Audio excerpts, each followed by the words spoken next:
ગુજરાતના સુરત સહિત દેશભરની કુલ 159 શાળાઓને ગઈકાલે મોડી રાત્રે ધમકીભર્યા ઈમેલ મળ્યા બાદ ભયનો માહોલ સર્જાયો હતો। ઈમેલમાં શાળાઓ પર બોમ્બ વિસ્ફોટ અને બ્લડ બાથનો ઉલ્લેખ થયો હતો। ત્યારબાદ સુરક્ષા એજન્સીઓ ઘટના સ્થળે પહોંચી ગઈ હતી। સુરતના વેસુ વિસ્તારમાં આવેલી જીડી ગોયંકા સ્કૂલ અને પીપલોદમાં આવેલી લેન્સર આર્મી સ્કૂલને બોમ્બથી ઉડાવી દેવાની ધમકીભર્યા ઈમેલ મળ્યા હતા। ધમકી મળતા જ વિદ્યાર્થીઓને તાત્કાલિક શાળામાંથી રજા આપવામાં આવી હતી। આ સાથે પોલીસને જાણ કર્યા બાદ વેસુ પીઆઈ એસપી સહિતનો પોલીસ કાફલો તાત્કાલિક શાળાએ પહોંચી ગયો હતો। બોમ્બ સ્ક્વોડની મદદથી શાળામાં તપાસ કરવામાં આવી રહી છે। નોંધનીય છે કે આજે સવારે અમદાવાદ એરપોર્ટ પર પણ બોમ્બ વિસ્ફોટની ધમકી મળી હતી।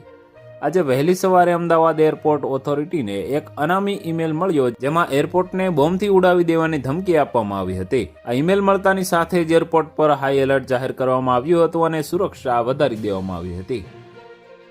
તો વધુ માહિતી મેળવવા માટે ચેનલ સાથે જોડાયેલા રહો। વિડીયો પસંદ આવે તો લાઇક કરી દેજો। ચેનલમાં નવા છો તો સબસ્ક્રાઇબ કરી દેજો।